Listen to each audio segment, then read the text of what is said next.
I've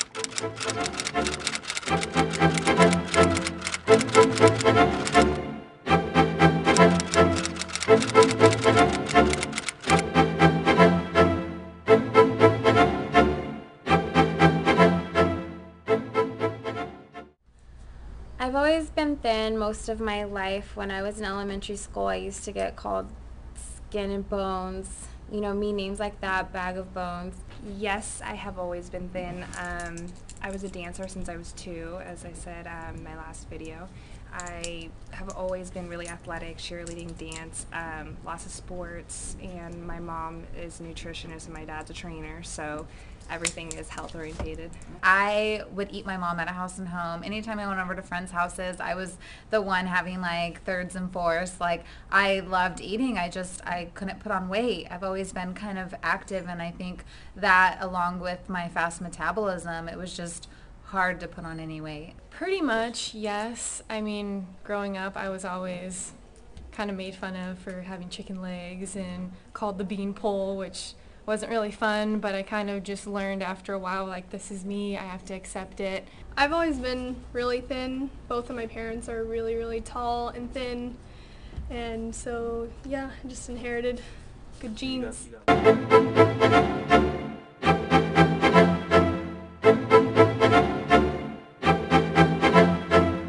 I try to eat healthy, and I think having a healthy diet is important whether or not you're a model. It should just be for everyone. You know, you have to have it. Modeling has really changed the way that I eat because now I actually am concerned with the food that I put into my body, mostly because I want to cut out carbs and stuff like that. I wouldn't say that modeling drastically affects my eating habits.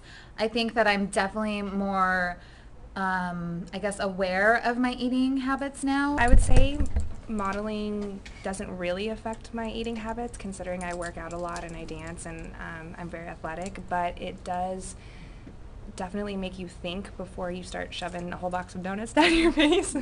My whole entire job is based around my image, so I do pay a lot more attention to my image, but I don't kill myself over it. I still enjoy myself, and I still, you know, I still eat all the time.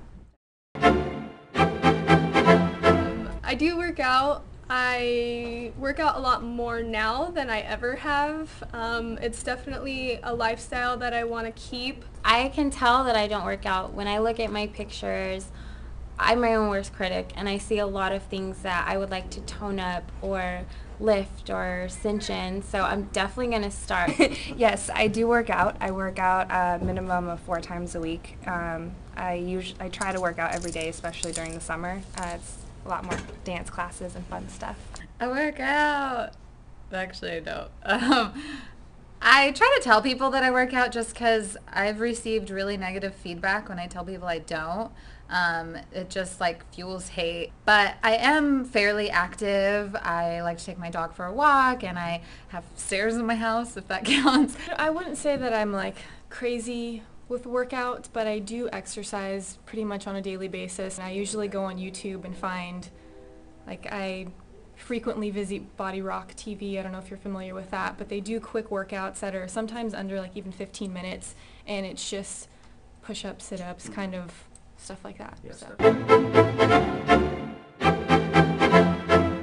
I think that the modeling industry definitely has a typical model type, but nowadays I think it's kind of varied from the runway tall thin model to people are accepting a lot more curvy girls, which I think is good because there's not one perfect physique or model, or you know what I mean. I think the modeling industry, just like any industry, has its pros and cons, and of course there's going to be a lot of people out there that are going to think it's totally negative and it just has this like bad image that women want to be, and I don't know if that's necessarily like the truth nowadays. I think there's a lot more campaigns that are going for that like real woman image. I know that Dev's doing that. Kudos to them.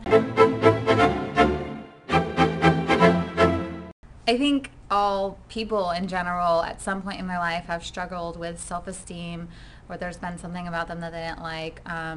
For me, my major hurdle in my self-esteem was my acne, which I'm very vocal about nowadays because it was such a big deal to me, and it still is. I mean, there was a point where I was so depressed over how horrible my skin was that I wouldn't even leave the house. I just literally wanted to crawl in a hole and die. Like, it was that bad. It is to the point where you do feel like, is life worth living? And I know that sounds really dark and drastic and dramatic right now, but it's true. And unless you go through something like that, I guess you don't really understand it. But I had support from my friends and family, and finally made it through. But I definitely do still struggle with self-esteem issues pertaining to my skin. It's still not perfect. It's a lot better, hands down, but it's still an issue I deal with every day. I guess, yes. I mean, like everyone else, you get insecure about things. There's days where you don't feel your best, or you feel like you don't look as good as you want to look. And I think over time, and especially being in this industry, I've just learned that this is me, kind of take it or leave it. I'm not going to change for other people. You know what I mean? I feel like I've accepted myself for who I am, and I try not to let insecurities get to me, but like everyone else, I'll wake up one morning and feel like, wow, I just don't feel that great today, or I don't feel that I look that great today, and you just kind of got to take a step forward and move past it. Yes.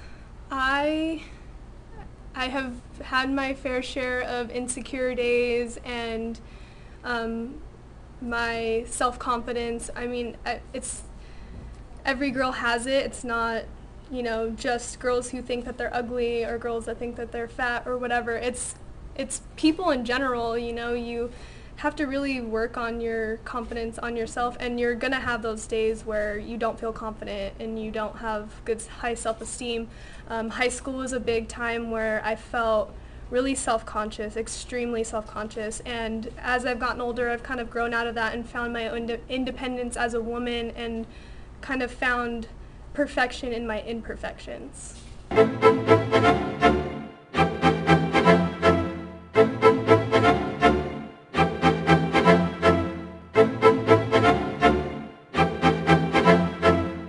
My opinion on unhealthy weight loss methods is that you may get the results that you want now or that you think you want, but there's going to be a price to pay.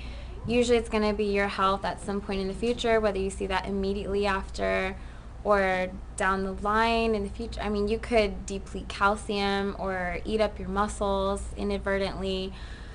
A lot of these drugs haven't been studied in the long term, or they're not FDA approved. And some girls go really crazy and they get liposuction and do all kinds of crazy things that they don't need. Growing up with my dad, who's a trainer, my mom is nutritionist, I have learned the healthy ways, thankfully, but I feel very bad for girls that resort to things like crash diets or the water pills or any of those things. It's so bad for you. It's so unhealthy, and it's just not the right way. And there's healthier ways of doing it. You should just do your research. It has long-term effects on your body. Honestly, I just don't think it's worth it. People kind of resort to extreme measures when they feel like they have to lose weight fast, or it's usually losing weight that is the issue. And honestly, health-wise, in the long run, it's the worst thing you can do to yourself. So really think about what you're doing, and there are easier, healthier ways to lose weight if that's what you're looking for. So do your research. Now with the internet, you can find pretty much anything you need to know online. So do your research first and don't resort to those types of things, I guess. Oh, to be called too skinny. I feel like I've dealt with that phrase my whole entire life. And I think people think it's okay to call you too skinny because they feel like being called too fat is rude. So on the other end of the spectrum, there's too skinny, and that's considered to be like a compliment. But really it's not. And a lot of times when people are using the phrase too skinny, they're using it negatively. So it's just as rude as calling someone too fat. So I would never call someone too fat, nor would I ever call someone too skinny. It's just rude, and it hurts. I'm getting worked up about it. It hurts regardless whether you're calling someone too fat or too skinny. So I think people throw that around all too easily nowadays, and they need to think before they speak. It's rude, and it's painful, and it affects people. I honestly, it's irritating a little bit at first, but I just, like I said before, I try not to let things get to me. Usually when people are commenting like that, like on YouTube and stuff like that, people just, for some reason, get a kick out of putting others down. To me, it's not worth it to let myself get upset over it, because I know myself, I know who I am, and what other people say that don't know me shouldn't bug me, so I don't let it. It's really offensive. Calling somebody overly thin, anorexic, any words that kind of go in that category is just as offensive as calling somebody fat. I don't think people really realize it. I mean, a lot of girls, like, this is our body, this is the way that we look, and we can only be what we are, and to have somebody put you down for being healthy and being in shape is really hurtful. I really don't weigh myself that often. Usually if I'm, at the doctor's office, they're going to weigh me anyways, and I really only fluctuate like at the most 5 pounds up and 5 pounds down. So I'm never really that shocked, I guess, by what my weight is. I try not to weigh myself often at all, if at all. Pretty much at the very most once every 3 months, maybe, I'll go a longer time. I really only check the scale when I go to the doctor's office, which is probably like once or twice a year, and I tend to stay around the same weight. I do kind of like it when I see a higher number on the scale, just because that means that I'm curvier and I like that. I never weigh myself. I never want to know how much I weigh. If I feel like I've packed a couple on from the holidays or something, I just run more. But I feel like it's very unhealthy to weigh yourself all the time and just look down at that, because muscle weighs more than fat, and people seem to forget that.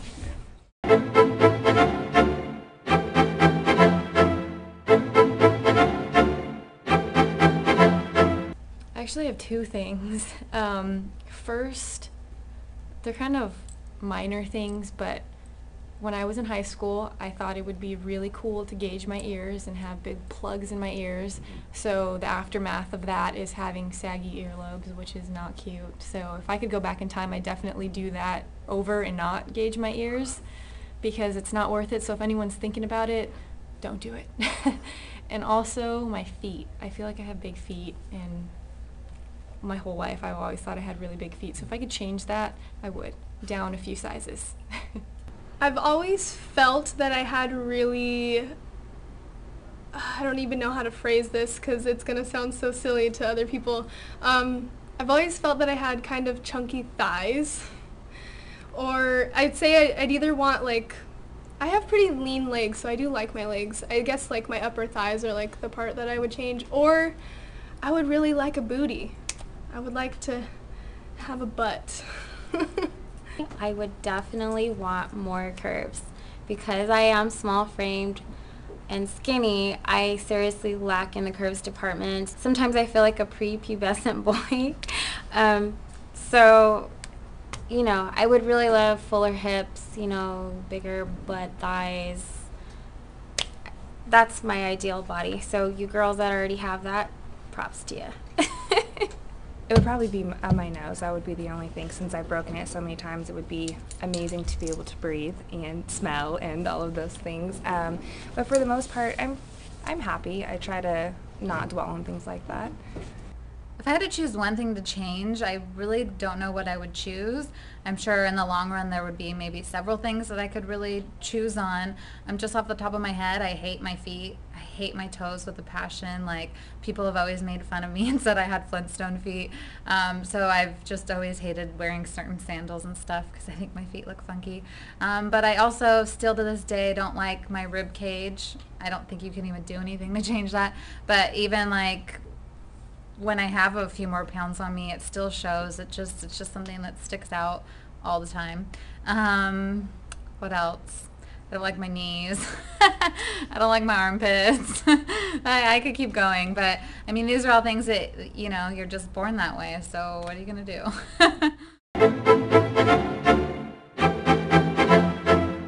On a daily basis, like pretty much today for breakfast, I had an egg, a piece of toast, and a cup of tea. For lunch, it's usually like a turkey sandwich or tuna sandwich, or like a tuna salad. And for dinner, I eat a ton of chicken, so pretty much it's usually like a chicken breast seasoned different ways, and then maybe vegetables or a side of rice, something like that. So I try to keep it pretty healthy. And then throughout the day I'll have snacks, granola bars or yogurt or like wheat thins or crackers and stuff like that. I'm like the queen of junk food. I'm obsessed with candy. Anything sweet I just love. But with that being said, I do know that it's not good to just eat all sweets all day.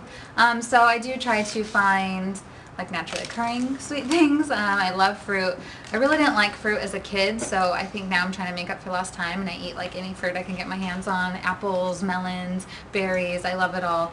And for breakfast I really need something substantial. I like wake up starving, so I like to have something pretty heavy for breakfast, otherwise I'm kind of like grumpy the whole day.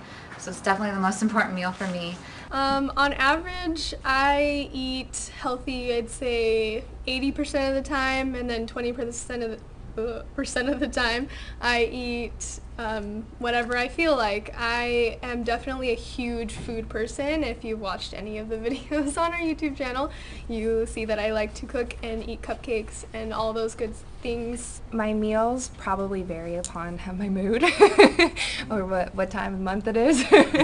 But I would say I eat what I like and I'll make up for it, but I try to eat as healthy as possible, lots of meats and vegetables and lots of vitamins and protein and just what my body needs.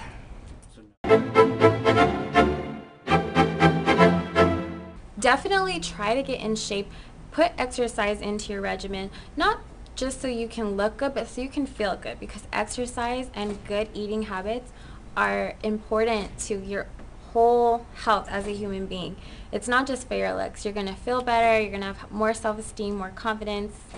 You're doing something for yourself, you're going to live a longer life. And really just know that every person on this planet is imperfect. Everyone has something about themselves they don't like. I don't care if they say that they don't have anything that they don't like, because they do. Everyone has insecurities, and just know that nobody's perfect. I would try to figure out what it is that's making you unhappy and try to fix it, whether it's your weight, something that you've been struggling with, something that somebody said to you. Try to address it and find the best solution without being completely drastic or dramatic.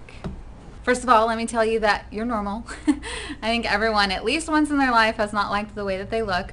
But instead of like wallowing about it and having a pity party, which does no good to anyone, you need to be proactive. So you need to get out there and you need to try and make yourself better if that's something that's bothering you. So I really recommend diet and exercise, even though I don't do it myself.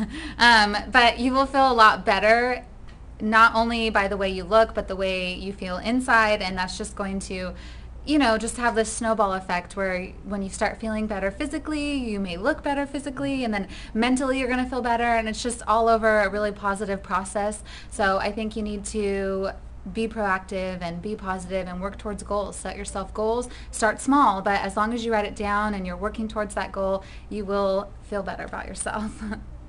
First of all, I would say that I think there's an issue a lot with people that are constantly comparing themselves to someone else. So, you know, you have people that think like, I wish I had her nose, or I wish I had her hair or her figure, or, you know, and I think that's the worst thing you can do to yourself, is sit and compare yourself to someone that you're not, because by thinking all those things and making yourself feel bad, it's not going to change who you are.